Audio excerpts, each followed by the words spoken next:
Bonjour et bienvenue sur Crypto House. Aujourd'hui, on va regarder un ICO qui est en cours qui s'appelle Runberry.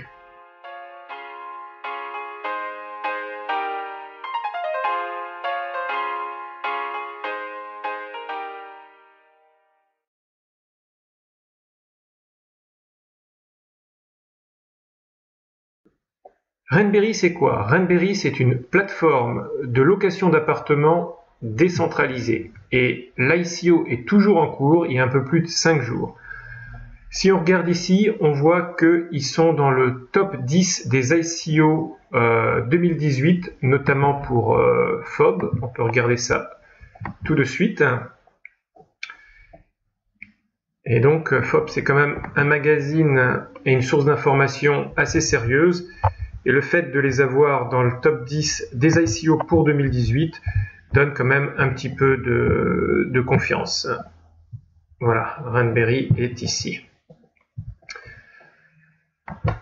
Alors, on parle ici de quoi? On parle d'un marché de 2 milliards de personnes qui sont en location long terme.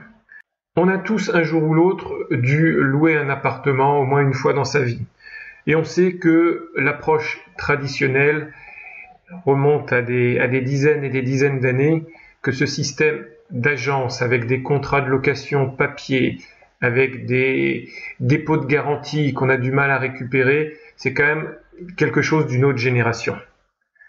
Runberry offre aux utilisateurs une plateforme de location long terme. Il tire parti de la technologie blockchain pour assurer une expérience sans faille. Donc, ce qu'ils veulent faire, c'est garantir une complète transparence dans le système, réduire les coûts grâce aux technologies de la blockchain, éliminer les intermédiaires qui sont, je dirais, d'une autre époque. Aujourd'hui, on n'a plus vraiment, avec Internet, besoin d'avoir des intermédiaires. Et ils veulent créer tout un écosystème qui permettra notamment de vérifier les informations des locataires et des propriétaires. Et ils veulent aussi réduire les délais de fonctionnement. Donc, Runberry, c'est une société américaine qui est basée à San Francisco et qui n'est pas tout à fait nouvelle, puisqu'elle existe déjà dans le système traditionnel. D'ailleurs, elle a un site, runberry.com, mais elle est uniquement la plateforme dédiée aux États-Unis. Donc si je regarde ici, je mets par exemple San Francisco, on va pouvoir avoir une liste de propriétés en location. Bon, on a encore quelques étapes à faire, mais donc la plateforme existe déjà, elle a déjà 120 000 utilisateurs et 224 000 biens à proposer en ce moment, ce qui est déjà une bonne chose. Ils ont un produit qui tourne. Ils veulent passer d'un modèle traditionnel à un modèle blockchain. Revenons maintenant un petit peu sur l'ICO. Donc, si je vous en ai pas parlé avant, c'est qu'en fin de compte, Runberry, ça m'est sorti de l'esprit. J'avais vu le projet en décembre déjà, mais il y a un YouTuber qui a fait une remarque sur Runberry qui trouvait le projet intéressant. J'ai regardé le projet, effectivement, c'est un ICO et un projet intéressant. Donc, ils ont eu d'abord 4 millions de dollars en seed fund par des VC déjà il y a quelques mois. Et ils font un ICO pour récolter, là ils ont un cap de 30 millions de dollars. Donc ils veulent récolter beaucoup plus grâce à l'ICO. Le token est aujourd'hui à 40 cents et l'ICO se termine le 28 février, donc c'est pas trop tard.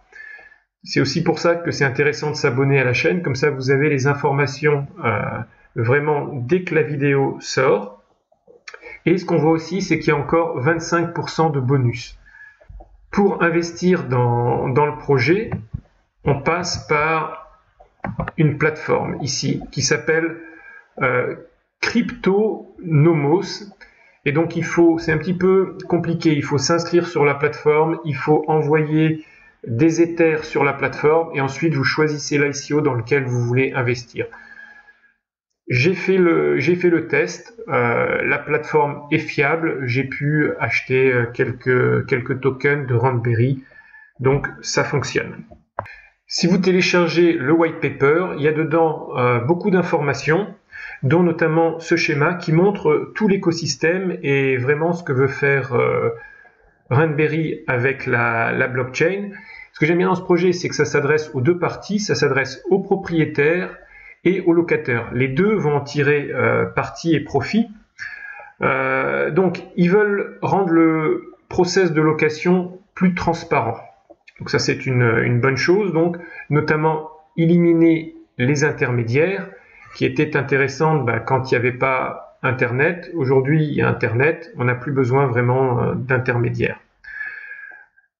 Ils veulent aussi rendre la location facile. Aujourd'hui, quand on n'utilise pas un smart contract ou une plateforme en ligne, c'est compliqué, ça prend du temps. Donc ils veulent que ce soit facile, ils veulent que ce soit rapide. Pourquoi ce serait long? Une fois qu'on est d'accord, une fois que le contrat est établi, ça pourrait prendre que quelques secondes, le temps de faire le smart contract. Ils veulent aussi diminuer les coûts pour passer, pour louer un appartement, et ils veulent plus de sécurité. Donc il va y avoir une plateforme de KYC, donc Know Your Customer. Donc une fois que vous allez fournir, si vous êtes locataire, vos pièces d'identité, la plateforme va valider que c'est bien vous. Donc pour le propriétaire du bien, c'est intéressant, il est sûr d'avoir la vraie personne et que la personne est fiable en face. Et de l'autre côté, une fois que vous aurez fait cette démarche, vous n'aurez plus besoin de la refaire pour les prochaines locations. Ils vont aussi introduire un système de notation et de réputation, comme le fait Airbnb. Et ça, c'est, je pense, très très important, parce que quand vous êtes propriétaire, trouver un bon locataire, c'est dur, c'est un peu la loterie. Et vice-versa, quand vous louez un appartement, vous avez envie d'avoir un locataire avec qui vous pouvez discuter quand il y a des problèmes avec l'appartement, et pas quelqu'un qui vous ferme le téléphone au nez et puis vous êtes engagé pour 2 ans par exemple. Les contrats donc location, ils seront enregistrés dans la blockchain en quelques secondes de façon irréfutable. Donc ça c'est aussi un plus qu'apporte la blockchain au système traditionnel. Et l'historique de la location sera aussi enregistré sur le blockchain. Et donc, comme on dit, il y aura ce système de réputation. En plus, donc, ils vont aussi proposer un système d'enchères. Donc, on voit une idée d'à quoi ça va ressembler. Je ne sais pas ça si c'est une bonne chose. Ça risque peut-être d'augmenter la difficulté de louer un appartement. Mais bon, je pense qu'en tout cas, les propriétaires voient certainement ça d'un bon œil. Dans le white paper qui fait, soit dit en passant, 59 pages, on voit aussi à quoi ressemblera leur système de rating, donc pour le propriétaire et pour le locataire, et on voit tous les champs qui seront pris en compte dans ce système de notation. Mais Raspberry voit beaucoup plus grand. Il voit qu'ils vont collecter beaucoup d'informations. Et aujourd'hui, on sait que l'information, c'est le nouvel or. Et donc, ce qu'ils vont faire, c'est dépersonnaliser ces informations et pouvoir les monnayer auprès d'institutions financières, par exemple. Donc, en plus du business model traditionnel, ils vont monétiser les informations. Et ils ont aussi une approche de crowdsourcing pour le dépôt de garantie. C'est-à-dire que vous allez pouvoir faire appel à votre entourage pour vous aider sur le dépôt de garantie. Et ça, c'est quelque chose qui est pas mal parce qu'on sait que déposer le dépôt de garantie, c'est quand même souvent une somme, que c'est pas facile. Et pouvoir se faire aider par une communauté, c'est un plus dans le système. Aussi, comme il y a un système de smart contract, pour libérer le dépôt de garantie, ça va être simple, c'est-à-dire qu'à partir du moment où le locataire et le propriétaire ont fait l'état des lieux, qu'ils ont tous les deux dit que le smart contract de fin de location est exécuté, la caution de garantie sera automatiquement reversée au locataire. Et ça, c'est quelque chose de vachement important parce qu'on sait que récupérer son argent est parfois un petit peu difficile. En plus du 59 pages, ils ont aussi un one-pager, donc un white paper d'une page pour ceux qui ne veulent pas regarder les 59 pages. Alors, le token, ce sera un token ERC20. Et au début, c'est un projet qui est développé sur Ethereum, mais ils ne se ferment pas la porte que dans le futur, ils vont peut-être changer de plateforme. Ils vont voir, est-ce que Ethereum remplit ce qu'ils souhaitent faire, ou alors ils changent de plateforme. Donc le token, il a une utilité, il va servir au smart contract et il va servir aussi aux différents paiements dans le système. Regardons maintenant l'équipe. Alors si on retourne ici, voilà. Alors l'équipe, il y a 23 personnes dans l'équipe. Et ce qui est bien, c'est que comme ils viennent du business traditionnel, ils sont tous dans le même bureau. Ce qui est très très rare dans le domaine de la blockchain. Souvent, il y a les développeurs qui sont dans un pays, il y a le CIO qui est dans un autre, les advisors dans d'autres. Ici, non, ils sont tous à San Francisco, à côté de la Silicon Valley. Donc on voit d'ailleurs à la fin du white paper quelque chose qu'on ne voit pas souvent, c'est une photo de groupe. Je vais quand même vous montrer ça. Voilà. Donc on voit l'équipe dans son complet et on voit ils ont vraiment des bureaux qu'on peut aller visiter. Donc au niveau de l'équipe, j'ai regardé Alex Lubinski, donc qui est le CIO et CFO, donc Chief Executing Officer et le Chief Financial Officer, donc il vient de Berkeley, université renommée aux États-Unis. Donc il a été business analyst chez Cisco, il a été ensuite analyste chez Deloitte, donc un gros cabinet de conseil américain. Et il a continué à travailler dans la finance. Puis il a monté une start-up et puis en 2015, il a monté Runberry. Et c'est aussi un entrepreneur dans le domaine immobilier. Donc lui, il a de l'expérience, c'est bien. Ensuite, on a Lily, qui elle est Chief Product, je pense le P c'est pour Product Officer. Elle vient de l'université de Columbia. Et elle a travaillé d'abord 4 ans dans le marketing, puis dans une startup qui s'appelle City Hour, et ensuite elle a rejoint elle a rejoint Runberry pour travailler pour Alex. Enfin, on a Alexei qui est le CTO, donc Chief Technology Officer, et il vient de Stanford, encore université très renommée aux États-Unis. Et lui, c'est un ingénieur depuis 2004, un ingénieur software, donc il a beaucoup d'expérience dans le développement logiciel. Alors, l'équipe ne s'arrête pas là parce qu'il y a aussi beaucoup d'advisors et d'investisseurs, Si on regarde la liste des investisseurs, elle est quand même assez longue. Vous voyez en bas dans la fenêtre, on voit 6 minutes ago, on voit ceux qui sont en train de participer à l'ICO. C'est pas mal fait. Donc, il y a des venture capital, il y en a 5. Ensuite, je vais enlever ça parce que ça me perturbe, voilà. Ensuite, on voit qu'il y a quand même le CIO de Swiss Life Group, donc assurance Swiss Life, le président de 92 Venture, le président de Nokia Technologies, et la liste continue. Bon, je ne connais pas tous les noms ici, mais il y a quand même des grandes pointures qui s'engagent dans le projet au niveau investissement, donc qui ont mis des fonds. Et on a ensuite l'équipe des conseillers, avec pas mal de gens donc ici dans le blockchain, des directeurs, des partners, des VP, des CEO. Donc il y a quand même du beau monde, des gens qui viennent d'Ericsson, de Siemens. Donc c'est pas n'importe qui. Donc il y a quand même globalement une très grosse équipe. Alors regardons maintenant le roadmap. Donc en 2018, ils vont avoir plusieurs points. Donc d'abord l'intégration de la technologie blockchain sur la plateforme existante, et puis le lancement d'une app en Android et iOS. Ensuite, ils vont aussi lancer le système de crowdsourcing, donc pour le dépôt de garantie.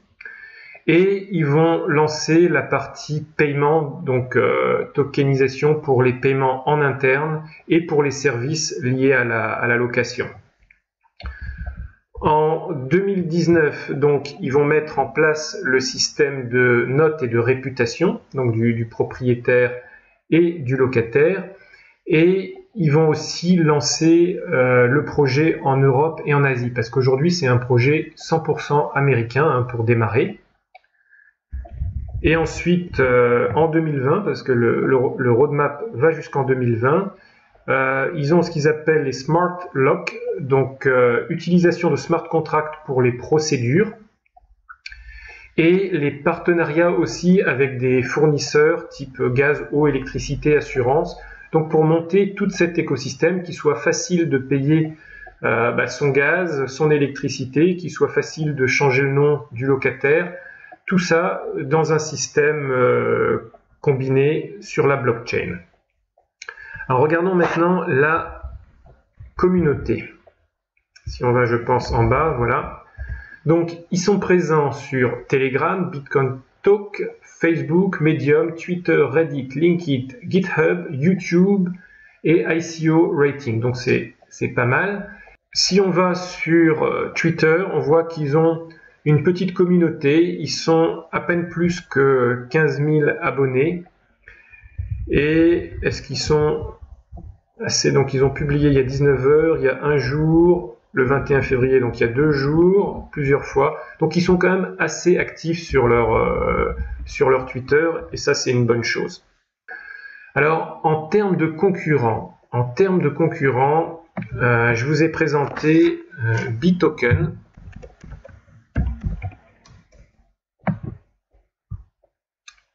Et ça, c'est un concurrent plus de type Airbnb. Je ne sais pas ce qu'il y a avec le site. Bon, il n'y a que ça. Je ne dois pas être sur le bon site. Mais donc là, c'est vraiment location court terme. Alors que ici, clairement, ils sont dans le système de location long terme. Donc, il y a de la concurrence, mais pas vraiment sur le même marché. Donc, c'est un marché encore assez vierge, avec la technologie blockchain, et ça c'est bien parce que ça veut dire qu'ils sont les premiers dans ce créneau. Alors quelle est ma conclusion sur le projet? Bon, d'abord, ce qui me gêne un petit peu, c'est que c'est un projet qui démarre par être 100% US. Et donc ça veut dire que peut-être que l'Europe, l'Asie sera considérée comme quelque chose de mieux, mais ce ne sera pas le focus principal. Alors que si le projet était européen, les choses pourraient être différentes. Le roadmap, bon, il n'est pas très précis sur les délivrables. Bon, il y a les années, mais c'est tout. Et puis, il s'étend jusqu'en 2020. Donc, ça veut dire qu'on a encore 2 ans pour que la plateforme et l'écosystème soient complètement opérationnels. Dans le domaine de la blockchain, c'est une éternité, 2 ans. C'est aussi un marché très ambitieux et qui s'attaque à des institutions dans le domaine de la location qui vont pas faciliter les choses. Il y aura certainement des lobbies qui risquent de mettre des bâtons dans les roues dans la vie du projet. Mais bon, j'ai trouvé plus de points positifs que de négatifs. Donc les points positifs, c'est que la société, elle existe déjà. Elle a déjà 120 000 utilisateurs. Donc c'est un business qui tourne. Là, ils vendent pas du papier. Ils vendent quelque chose qui existe déjà. Ils vont simplement le passer dans un nouveau business model. Les locataires et les propriétaires vont en tirer un bénéfice. Donc ça, ce qui est bien, c'est que les deux parties devraient voir de bon œil ce projet. Ça va sécuriser le système, ça va réduire les coûts, ça va augmenter la vitesse. Bref, il n'y a que du positif. Le système aussi de notes est quand même super important. Moi, j'en ai fait l'expérience avec un appartement que j'avais loué avec un locataire qui, 6 mois avant de partir, il avait sous-loué l'appartement. Et quand j'ai récupéré l'appartement, c'était un taudis. La moquette était brûlée, les murs étaient parfois peints avec je sais pas quoi, quelle substance sur les murs. c'était dégueulasse. L'électroménager dans la cuisine cassé, bref, la chasse d'eau cassée, c'était un taudis. Et le dépôt de garantie n'a pas suffi, bien sûr, pour combler tous les dégâts. Mais donc, là, ce qui est bien, c'est que j'aurais pu noter le locataire. Là, maintenant, lui, il peut refaire le même coup avec un autre propriétaire et s'en tirer à bon compte. J'ai aussi une amie étrangère qui, elle, de l'autre côté, elle n'a pas eu du mal à récupérer son dépôt de garantie, elle n'a pas récupéré son dépôt de garantie. Donc elle a loué un appartement, elle a fait l'état des lieux, tout était bien, elle est rentrée en Asie, et puis elle attend toujours sa caution, et puis elle n'a pas moyen de faire pression. Alors que là, avec le système de smart contract, les deux parties sont d'accord, l'argent est débloqué, c'est aussi simple que ça. Donc c'est vraiment un système qui a besoin d'être remis au goût du jour, et là, Randberry fait ce qu'il... Je vais repasser sur Randberry, voilà. Randberry fait ce qu'il faut. Et ça, c'est une bonne chose. Donc, dites-moi ce que vous en pensez. Est-ce que, comme moi, c'est un projet qui vous branche, ou est-ce que vous trouvez, au contraire, qu'il y a peut-être peu d'intérêt par rapport à d'autres projets? En tout cas, le but ici, c'est de vous faire découvrir Randberry. C'est surtout pas de vous pousser à investir. Moi, j'ai investi un petit peu parce que je trouve le projet intéressant. Donc, si vous avez aimé la vidéo, mettez un petit pouce vers le haut, ça fait plaisir. Puis abonnez-vous à la chaîne parce que comme ça, vous avez les vidéos à temps, surtout quand il y a des ICO qui se terminent juste dans quelques jours. Voilà, je vous dis à bientôt. Ciao, ciao!